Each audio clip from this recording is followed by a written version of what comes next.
Good morning.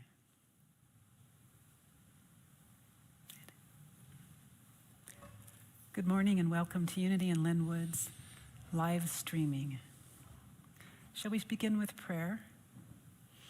I invite you to close your eyes with me and get comfortable in your chair or on your couch, or snuggle back into your bed cushions wherever you happen to be, and breathe.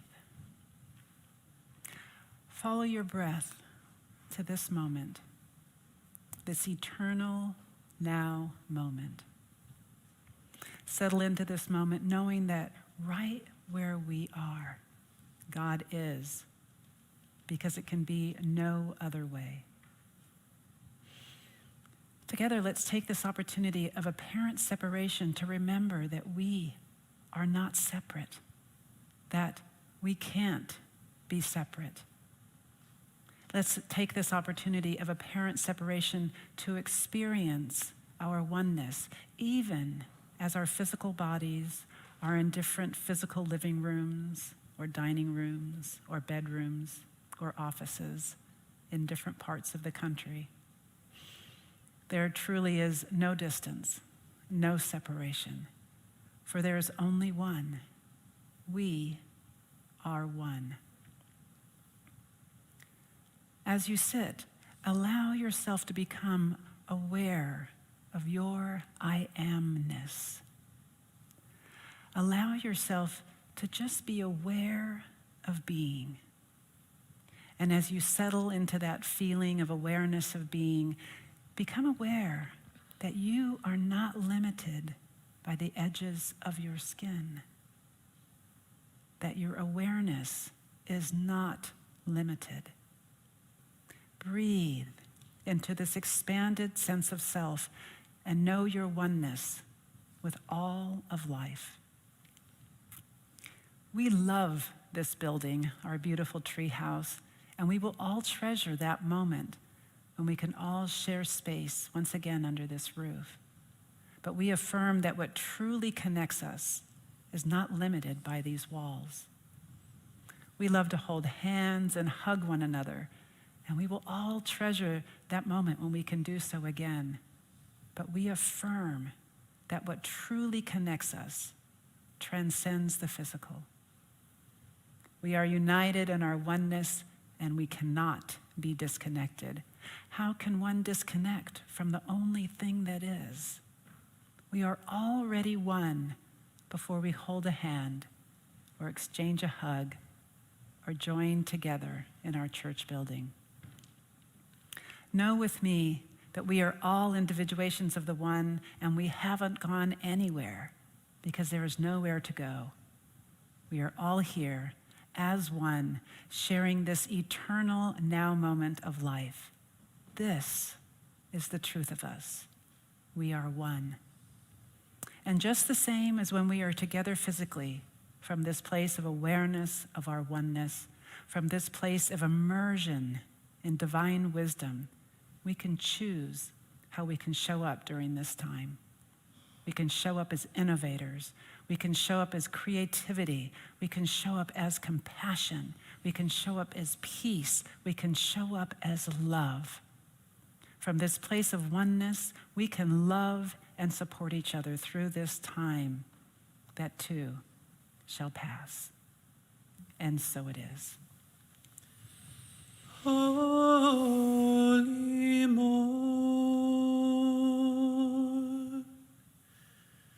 rise in the desert, follow the sun, follow me down. Holy Morn, rise with the eagle. I will be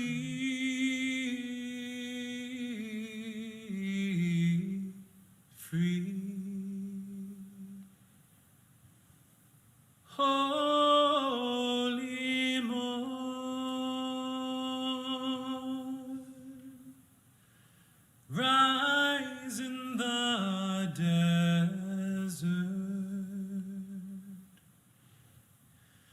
Follow the sun, follow me down. Holy morn, rise with the eagle.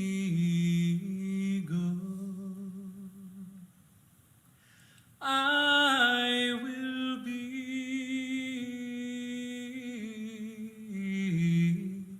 free. I will be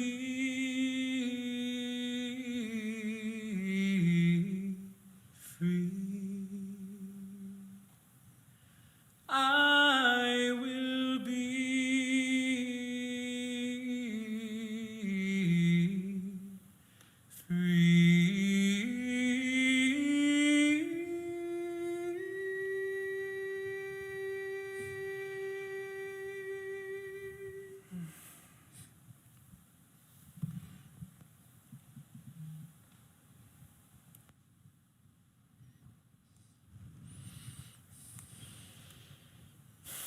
Aren't we blessed?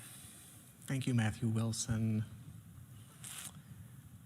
Thank you, Cameron. Thank you, Laura. Thank you, Amelia. Thank Scotty and Jonesy. Meditation.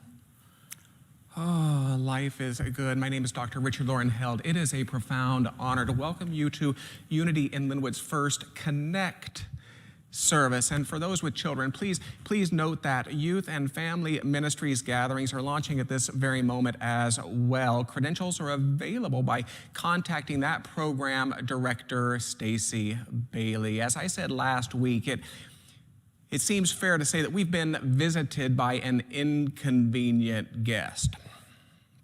And I imagine we can all relate to the experience. The doorbell rings and a quick glimpse through the shears reveals a pushy salesperson with a notebook or a nutty in-law with a suitcase. The form really doesn't matter. Now, I don't know about your world, but there are far too many people in my world hunkered down behind that family couch, hurling hushed insults at each other about who's to blame, and still more, sitting motionless on that couch, pretending that the doorbell didn't ring in the first place. And whether hunkered down or sitting motionless, pretty much all are engaged in something of an argument about what to do next. And yet I'd like to suggest that the next best choice isn't to blame, it's not to feign spontaneous deafness to doorbells, and it's not to argue, but rather to face the question posed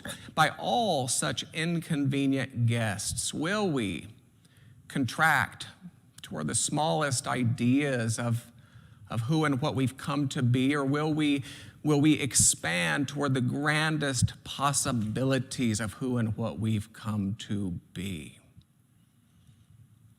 In a recent statement to our community, I suggested that even in these days, an evolutionary and ample wisdom longs to come to the fore through each of us, to impart its gifts for all of us. Said another way, God is just as present as God has ever been. So let's aspire to reach the far end of these days, having listened in new ways, having helped in new ways, blessed in new ways, elevated in new ways, created in new ways, reached in new ways, that we might emerge stronger, fuller, healthier than before. We invite you to join us next Sunday. We'll be joined by Reverend Dr. Temple Hayes. The following is Sunday, Palm Sunday, by Reverend Paulette Pipe. As always, meditation will begin at 10:30. And for today, what a pleasure, what an honor to welcome a friend of UIL, Marianne Williamson. Note that there will be an opportunity to participate in a giving ritual following her presentation, and with thanks to a few collaborative donors, any gift you might choose to give today will be matched dollar for dollar up to $2,300. And because you are here, you already know hers to be among our most cherished voices. 7 of her 12 books have been New York Times bestsellers, 4 #1. In 1989, she founded Project Angel Food, serving homebound people with AIDS in the LA area. And most recently, she contributed her cherished voice to the 2020 presidential contest with the bold suggestion, and I quote, "In 1776, our founders brought forth on this planet an extraordinary new possibility that people, no matter who they are, would simply have the possibility of thriving." What an honor it is today. What a generous blessing we have been given to welcome back into our fold Marianne Williamson. Hey, it is so nice to be here with you, Richard and Nina and Matthew and all of you. It's been wonderful being with you before. I'm sorry that it's these circumstances that have brought us together, but I'm honored that you would give me an opportunity to join with you. Your ministry is obviously doing a beautiful, beautiful job today. I love what Nina was doing, what Matthew was doing, the things that you just said, Richard. So thank you for letting me share from my own heart in this symphony, really, of sharings that are coming from artists and clergy and philosophers and just people all over the world right now, as there does seem to be a collective recognition that something more is going on here than might meet the eye. Because what meets the eye is what's happening on the physical plane. And what's happening on the physical plane is scary, you know, through the body's eyes, through the body's senses, on the level of the dense material reality. We are in crisis. There is no doubt about that. But we know that, as the Chinese say, the meaning of crisis is both danger and opportunity. So, as you also, I think, referred to, Richard, you know, this guest is at your house. How you play it is completely up to you. I think that that's really something for all of us to remember, that this circumstance is upon us is out of our control. Who we choose to be within it is in our control. And even more than that, from a spiritual perspective, who we choose to be within this experience helps determine how the experience will unfold, and not just for ourselves, but for others as well. People like you and I have been talking for years about the emergence of a wisdom culture. But I know in my life and in the lives of most people I know, whatever wisdom I've achieved didn't come except through my kicking and screaming all the way. I don't believe that we must go through pain to get to consciousness, but I think it is indisputable that most of us do get to consciousness through pain. The Course in Miracles says that it is not up to you what you learn, it is merely up to you whether you learn through joy or through pain. And it's time for humanity to learn. We're not going to survive. We're simply not going to survive until and unless we learn to love each other. Not only to love each other, but to make love the bottom line. And that's not just in our personal interactions. That's the lesson of this moment. I don't think, for instance, in this country that the problem is that we're not nice people or decent people or good people or people who live by conscience. I think we're an eminently decent people. The problem is not who we are as individuals. The problem is that when it comes to public policies, and public policies are what impact what has happened here. Public policies, obviously in China, but also public policies here in the United States. Public policies that have had a lot to do with the fact that the United States was caught unprepared. We had so withheld responsible investing in public health. We had so diminished our investment in things such as the Centers for Disease Control, such as things. We'd had 47 pandemic centers and all but 10 had been closed. We had diminished the kind of research, the kind of preparedness that a responsible government has in place. We didn't have, because over the last few decades, and let's not get into the blame game of exactly who right now, all that we can analyze later, because there's a lot of blame to go around. But the point is, And I think for those of us in the New Thought movement, we have been so distracted from that. We haven't taken part in that. Meanwhile, it hasn't been our individual behavior, but our collective behavior, which is where public policy comes in, that has been lacking. That has been lacking. And, that's fine unless and until something bad happens. And so here we are. So it's interesting because we have a lot of time to just sit around and think right now. Um, as a Course in Miracles student, the Course in Miracles says you pay a very high price for not taking 100% responsibility for your experience, and the price you pay is that you won't be able to change it. And that's so important for all of us to ask, how has humanity behaved in a way that perhaps we need to atone for? I was looking the other day, and you've probably seen it because it was all over the internet. The waters in Venice, Italy are clean and clear. Oh my God. Who in our lifetime, nobody's seen clear, clean water in the canals of Venice, Italy. And there's that picture of the Grand Canal. That must be what it looked like 200 years ago, right? Where the water's clear. So it's so interesting, isn't it? Nature didn't even need that much time. And so I think this is a marvelous moment for all of us. It's not just about us personally. It's not like any of us personally are taking blame. That's not what this is about, but about collectively taking responsibility for the lack of reverence towards the earth. We atone. For the lack of reverence towards the rainforests, the plants, the trees, we atone. For lack of reverence towards the skies, we atone.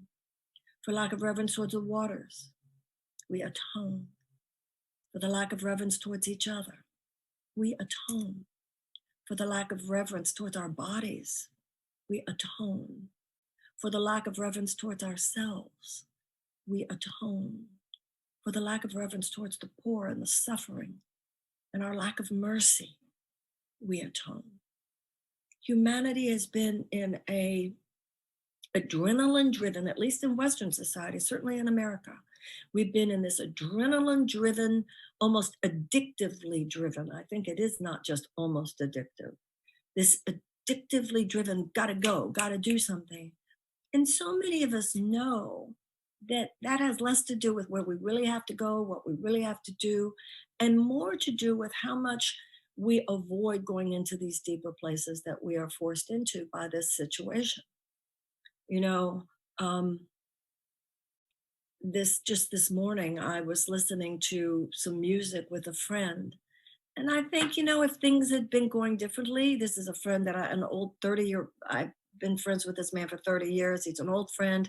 I basically had been visiting when this all happened, and he's been very kind and allowed me to stay at his apartment. And I noticed that we like just listen to music and go deeper into conversation. I think so many of us know, Blaise Pascal, the French philosopher, said all the problems of the world stem from man's inability to sit quietly in a room alone.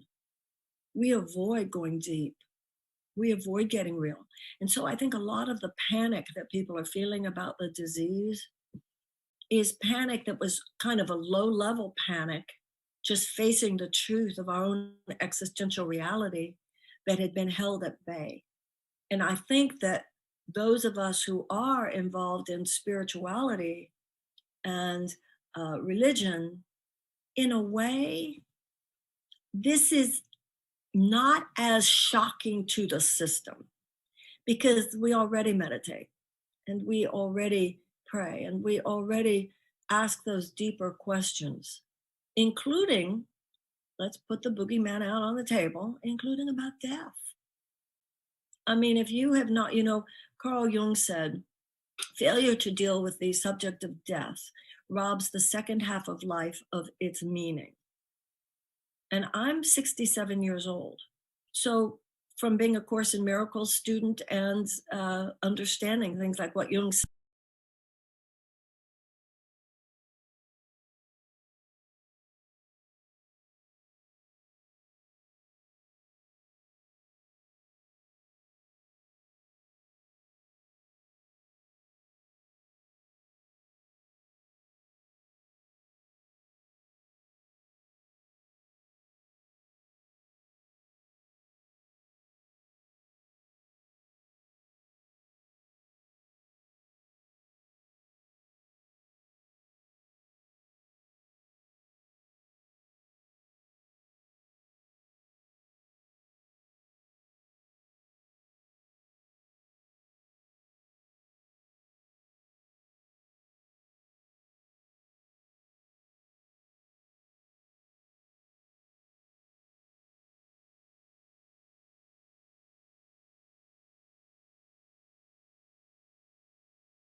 it now. You know, the right conversations I do believe are occurring.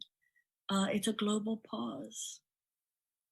We understand about integrative medicine in the New Thought movement. It's the body and the mind and the spirit. And I think of the doctors and the nurses and the scientists, you know, some of those doctors and nurses, these people deserve just pray for their well-being. Some of them have already died giving so much help to others. All of them are risking their lives. The grocers, the sanitation workers, the manufacturers who are working 24 hours a day trying to get us the masks and the respirators and the, you know, there are so many people. I think of them as the ground troops, you know, that's the army. And then those of us who are psychologists and coaches and figuring out politically what's happened, because we, you know, when we on the other side of this, we need to make some fundamental changes in the way the society organizes itself. This society has got to stop making money, short-term profit for a small group of people, our bottom line. That's got to stop. And we need to balance that, as it has always been at America's Best, with a concern for the common good. We're learning a lot about things that fundamentally need to change, or else symptoms, as we know, just morph if you don't address underlying cause. So I think of, you know, there's the Army, the Navy, and the Air Force. So the Army are all those ground troops, the doctors, the nurses, the scientists, the people who are providing those essential services. And then the Navy are those of us helping us figure out what has happened intellectually in terms of our own psyche. And then there's the Air Force. And that's what you and I are. That's what every prayer is. It's the Air Force. It's the forces of the air, the prayers, the meditation. We need all of it right now. This is a multidimensional crisis, and we need to have an integrative approach. You know, before this even started, people in America were dying of despair. What do you think all those opioid deaths are? You know, when somebody shoots up with, you know, whatever they're shooting up with, or taking, you know, too much oxycontin or whatever it is, all those addictive behaviors, there's a level on which, you know, every time you do it, you could die from this. And what is the despair in our lives and in our culture that makes so many people feel that the pain of life is so great that they're willing to risk their lives? And that despair is what I'm worried about right now, as much as I'm worried about the physical disaster that this poses. When I think of, you know, like I said, I'm here in this, I must say, very lovely apartment with a friend of 30 years. There are so many people who are alone. We could and should, many of us, pretty much spend all day calling your friends to check on them. Just checking in, but particularly our friends who are over a certain age, just checking on you. Do you have enough food?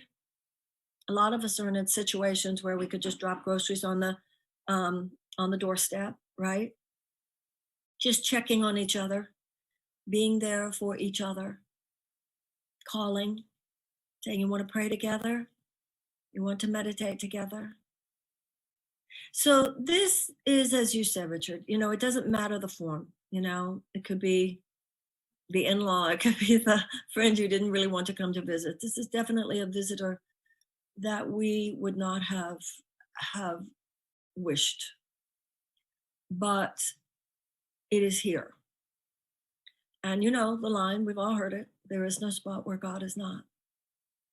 And that's really, I believe, from a spiritual place where we need to be now. Dear God, help me to inhabit the space that is the person that you want me to be while going through this experience. How can my efforts, my skills, my thoughts, my behavior be used in a way that is in service to others? How can I help be a source of comfort to others? You know, in this situation, as in so many, the key is to not make it all about you. That's the key to inner peace anyway. It's not just about you. None of us are going through this, you know, isolated. The whole world is going through this right now. And the more we can give of ourselves, starting with the people who are around us, particularly starting with older people in our midst. You know, in 1994, I think it was, there was an earthquake in Los Angeles, LA. And I was engaged to be married at the time. And I had a child, little girl. She was a baby at the time.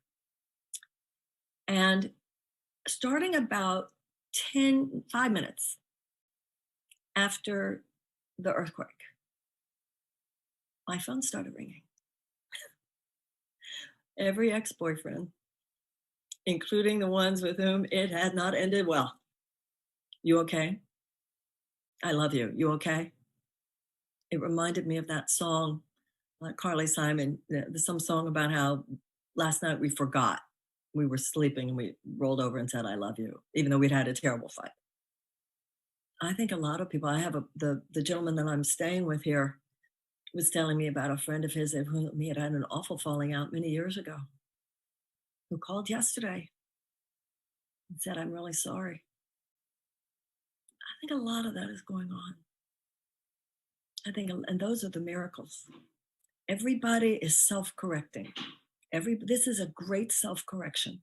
It's a self-correction on a mass level, and it's a self-correction on a personal level. A lot of us, I see things about my situation here that's pushing me into thoughts and behavior that maybe I'd been avoiding. I've been saying for years I want to record A Course in Miracles text. I've already done the workbook. Well, guess what I'm doing? There are other things more personal. So that's what I believe we want to support each other in. How to be in this within the realm of that which is loving. Love casts out fear. The way light casts out darkness. Even our being here. You know, Richard, we knew we liked each other. We did something before. But look how we're all being drawn together in new combinations to serve together. And look how we're all drawn here right now. Praise God, right? So I just want to thank you for giving me this opportunity to share my thoughts. So many poems, so many ruminations, so many meditations, so many beautiful, beautiful things are being put out into the field right now, aren't they? And let's drink them in. I always say to people, don't watch too much television. You know, you watch just enough. There's a line in the Course in Miracles, look at the crucifixion, but do not dwell on it. Read enough, watch enough TV, just to be informed enough, and then stop. I tweeted yesterday, I turned down Ben Carson and I turned up Loren. You know, good call. This is a time for music. This is a time for poetry. This is the time for literature. This is the time for love. And we will get through this. And we will navigate these waters. And what is most important is that we become better people because of it. And if we become better people because of it, I've never been through a crisis in my life after which I was not more humble, more grateful, wiser about some things. Like I said, it's not up to you what you learn. It's only up to you whether you learn through joy or through pain. We are learning some things. Painfully, yes, but we are learning some things.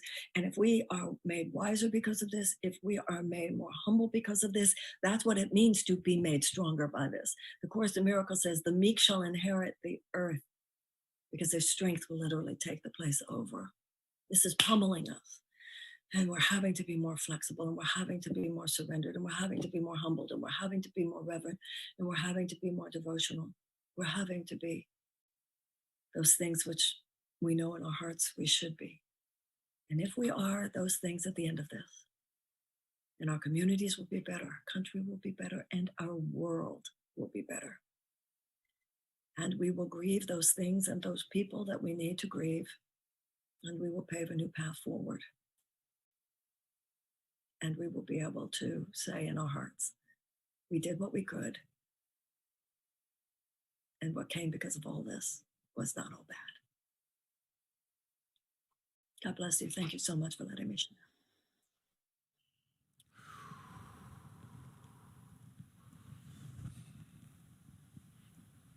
Marianne Williamson, thank you. We first met in Warren, Michigan many years ago, and you have reminded me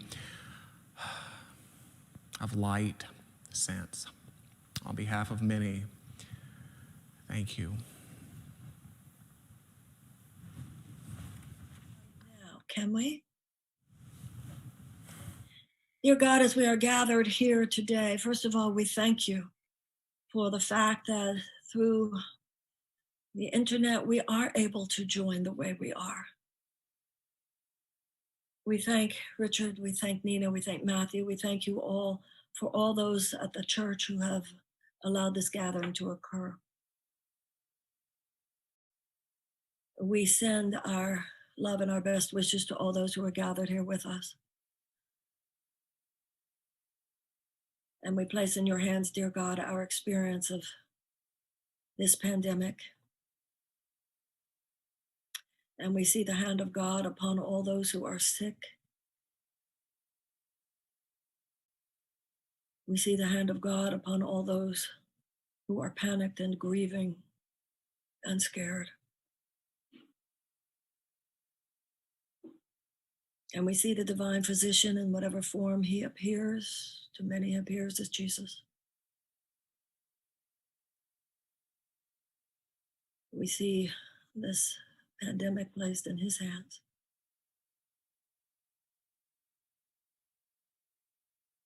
And in his name, we command that it go back to the nothingness from whence it came. As we claim our bodies and our world for all that is light, all that is love, all that is Christ, all that is love and God by any name. We declare it real, we declare it indestructible, and we declare it ours. This divine perfection now pouring forth upon our bodies. Every cell of our being receiving the divine healing of this knowing and this reverberation.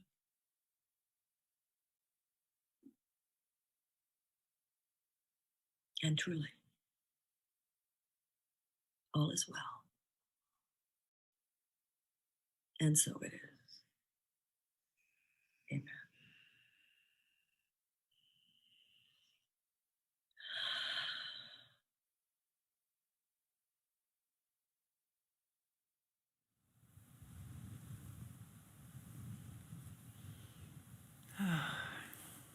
Thank you, dear Marianne. What an honor and a privilege and a treat to share virtual space with you.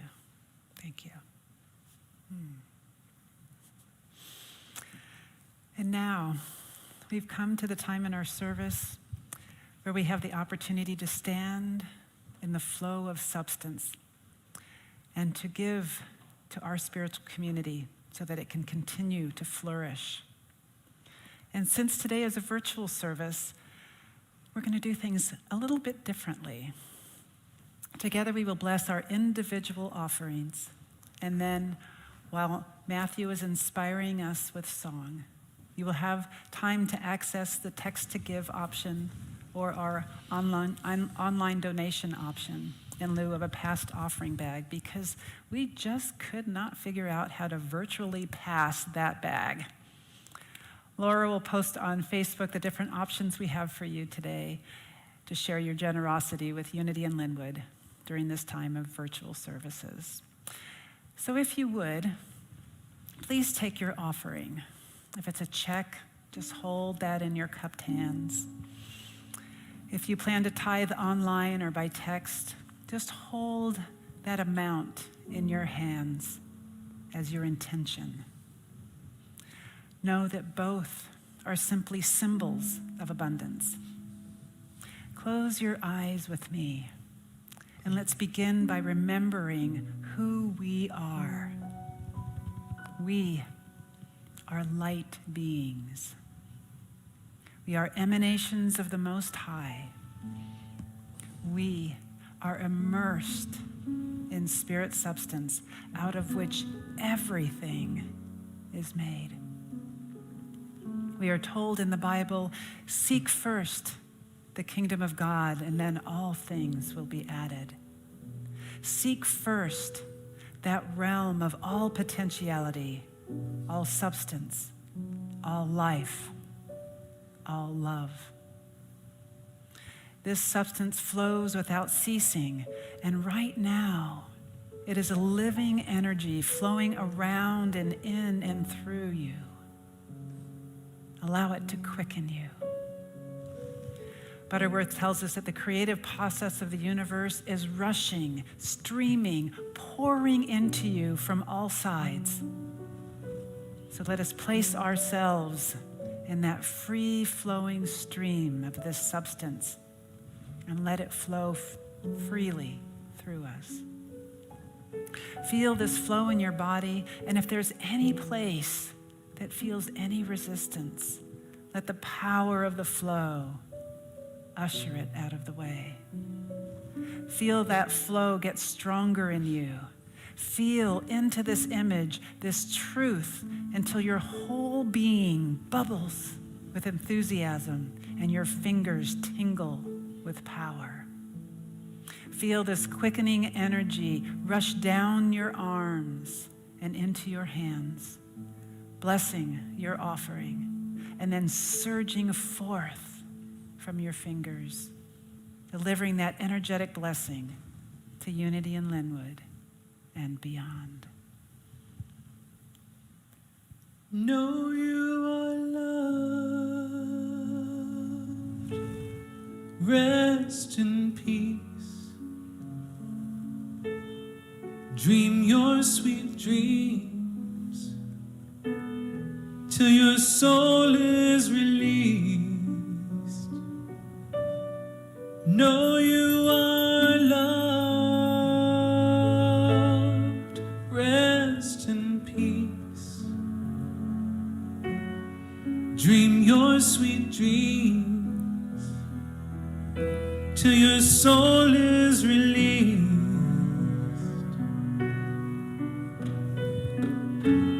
Beloved child, my heart is yours. Beloved child, go out and open doors with your love, with your faith, with your compassion, with your grace, oh, with your grace.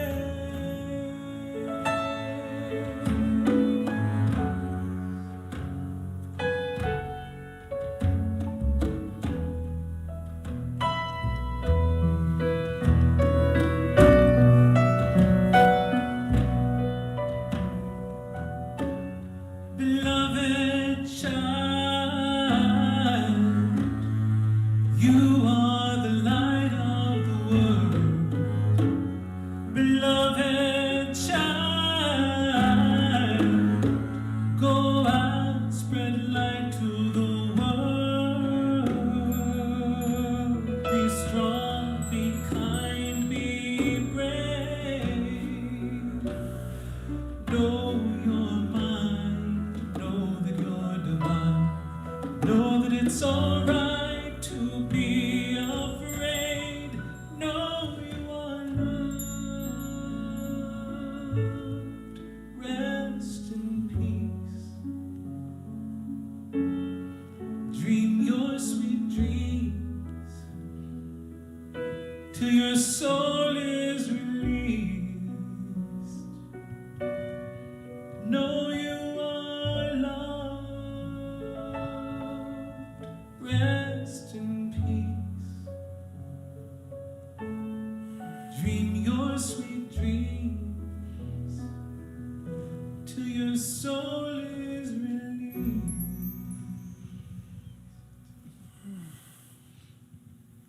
Let us together hold these tithes in a high consciousness. Let them be representative of our collective knowing of plenty. Let us together bless them and release them to do a great work in the world. And so it is. Amen.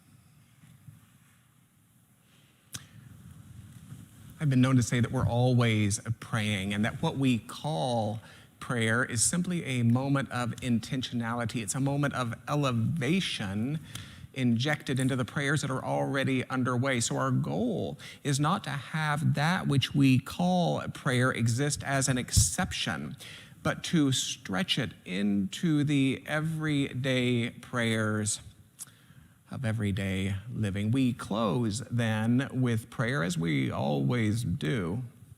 Thank you, Rev.Nina Clark. Thank you, Dr. Richard Loren Held. Thank you, Madison. Thank you again, crew. Thank you, everybody. Thank you, Laura, Scotty, Jonesy. What an honor it is to walk with you. Thank you always, Marianne Williamson and Wendy Zoller, for your generosity of consciousness and hand. If you would like to be included in this prayer in a special way, simply type your name into the chat box. Otherwise, let's close those outer eyes of ours. Those eyes that would speak to us of partiality, limitation, separation. Let's close those eyes. Let us close those human eyes of ours, not that we would turn from the truth, but that we might come into a seeingness of higher truth. We close the human eyes of us that we might open the spiritual eyes of us that know nothing of partiality, limitation, separation.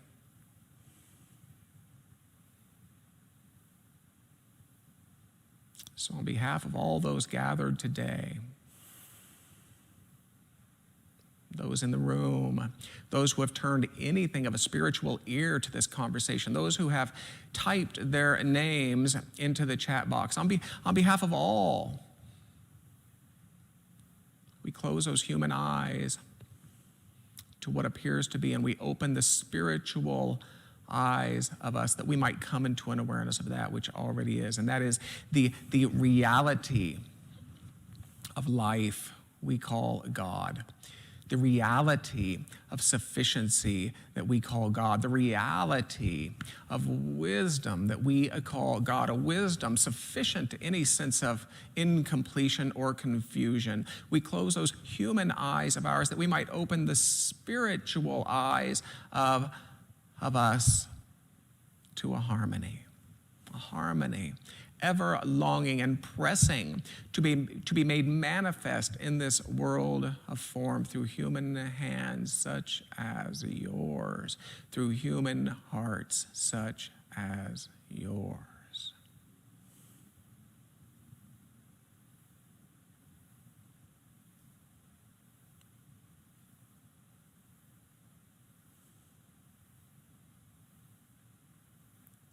We do not tarry in the shallow waters of partiality and limitation, but we immerse ourselves in the deeper waters of that which is absolutely true, by whatever name we choose to call it.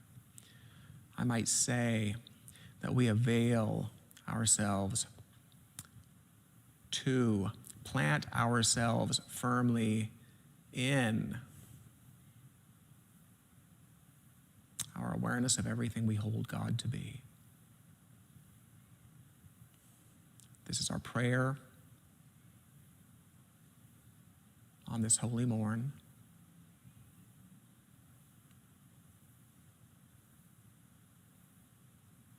We give it freely.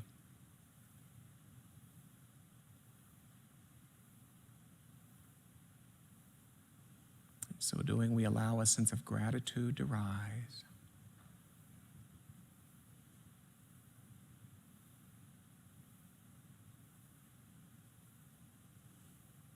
We close our time together as we always do then, simply by saying, and so it is. And so it is. And we leave you with these words of blessing, delivered in a way that only He can do. May the long time sun shine upon